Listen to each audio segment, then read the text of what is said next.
आप सोच रहे होंगे कि ये पंछी इतने दर्द में है और मुझे वीडियो बनाने की पड़ी हुई है। सो गाइस, मेरा वीडियो बनाने का बस एक ही पर्पस था कि शायद इसके दर्द को देख के आप मेरी बात को समझ सके।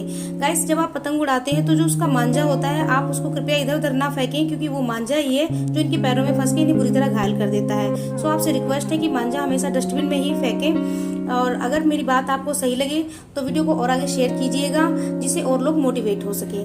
धन्यवाद।